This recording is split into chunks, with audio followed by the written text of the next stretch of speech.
Hello दोस्तों। तो आज हम जानेंगे कि क्या उलवे में इन्वेस्टमेंट करना एक सही डिसीजन है या नहीं। हम जानेंगे ये एक एक्सेल शीट की मदद से। हम जानने की कोशिश करेंगे कि नंबर्स उलवे में इन्वेस्टमेंट को सपोर्ट करते हैं या नहीं, और हम उसे कंपेयर करेंगे मुंबई के प्रोजेक्ट के साथ कि मुंबई में फ्लैट में इन्वेस्टमेंट और उलवे में फ्लैट में इन्वेस्टमेंट में कितना हमें मिलेगा रिटर्न। ठीक है। तो मुंबई का जो प्रोजेक्ट है वो है सेलेस्टिया स्पेसेस, जिसकी कीमत है लगभग 6 करोड़ से लेके 7 करोड़ के बीच में। एक 3 BHK का अपार्टमेंट जिसका साइज है ऑलमोस्ट 1400 स्क्वायर फीट। और जो डेल्टा है ये उलवे का एक टावर है।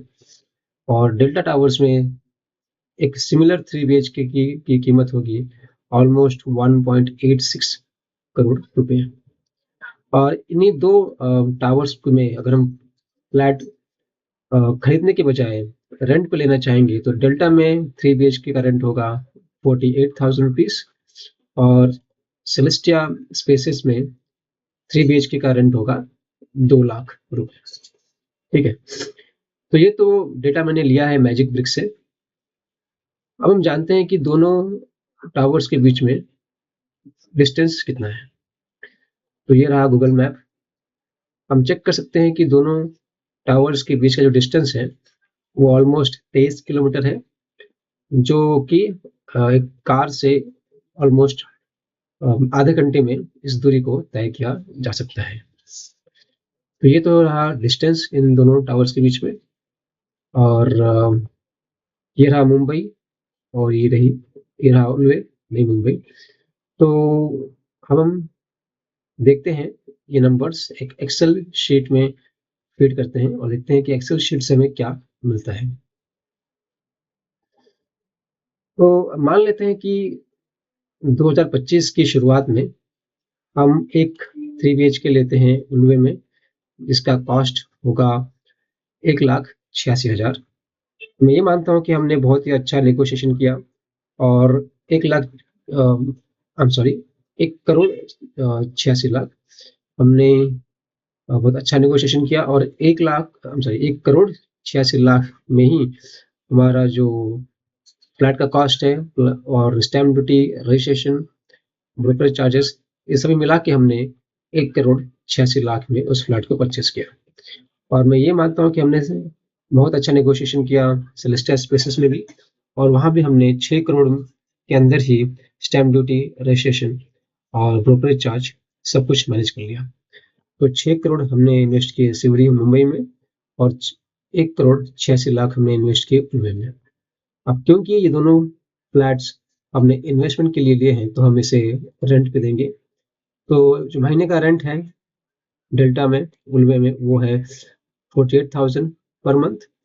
और जो रेंट है सिवरी में सेलेस्टिया स्पेसेस में वो है 2 लाख रुपए पर मंथ। तो 48,000 का ईयरली रेंट होता है 5,76,000 रुपए। और साथ में हम जो दोनों प्रोजेक्ट्स हैं उनमें मान लेते हैं कि 10% एवरी ईयर का अप्रिसिएशन एक्सपेक्ट कर रहे हैं। तो 1 करोड़ 86 लाख का जो 10% है वो अगर हम मिला दें 1 करोड़ 86 लाख में तो हो जाता है 2 करोड़ 4 लाख। और साथ में इसमें हम जोड़ देते हैं हमारा ईयरली रेंटल इनकम। तो एक साल के एंड में जो हमारा इन्वेस्टमेंट था 1 करोड़ 86 लाख, वो हो जाएगा 2 करोड़ 10 लाख। और जो हमारा इन्वेस्टमेंट था 6 करोड़ का सिवरी में, वो इसी तरह हो जाएगा 6 करोड़ 84 लाख। अब दूसरे साल की शुरुआत में उल्वे में हम शुरू करेंगे 2 करोड़ 10 लाख से, और 2 करोड़ 10 लाख हो जाएंगे 2 करोड़ 37 लाख। ऐसे ही बढ़ते बढ़ते 10 साल के एंड में ये 1 करोड़ 86 लाख हो जाएंगे 5 करोड़ 93 लाख। और हम हर साल 5% का रेंटल इंक्रीमेंट एक्सपेक्ट कर रहे हैं। और 10% का प्रॉपर्टी एप्रिसिएशन एक्सपेक्ट कर रहे हैं, और ये दोनों जगह में, मुंबई में भी, उल्वे में भी। अब उल्वे में 10% का इंक्रीमेंट क्यों हो सकता है? क्योंकि उल्वे बहुत ही फास्ट डेवलपिंग नोड है, और अभी 2025 में ऐसा मानना है कि एयरपोर्ट जो नई मुंबई एयरपोर्ट है वो शुरू हो जाएगा। इंडियन एयरफोर्स के प्लेन ने उसका लैंडिंग टेस्ट ऑलरेडी कर लिया है कुछ हफ्ते पहले। तो 10 साल में हम मानते हैं कि बहुत ज़्यादा डेवलपमेंट उल्वे में हो जाएगा, और क्योंकि मुंबई एक फाइनेंशियल कैपिटल है भारत का, तो उसमें भी हम 10% का ईयरली इंक्रीमेंट, ईयरली अप्रिशिएशन मानते हैं। अब 10 साल बाद हमारा 1,86,00,000 हो जाएगा 5,93,00,000 उल्वे में। लेकिन ये हमें तब मिलेगा जब हम उसे बेच पाएंगे, कितने अमाउंट में, ठीक है? हमें उसे बेचना पड़ेगा इस प्राइस पे, तब हम मान सकते हैं कि हमारा एक अच्छा खासा रिटर्न मिला हमें।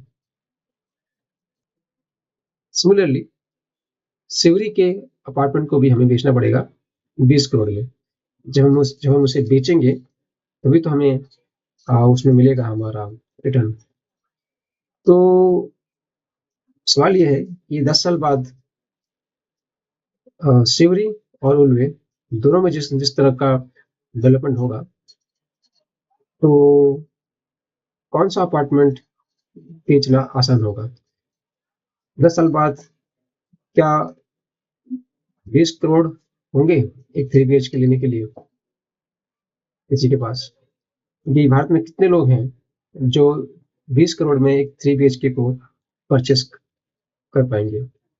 और अगर इसे खरीदना आसान है तो इसे खरीदना आसान क्यों नहीं?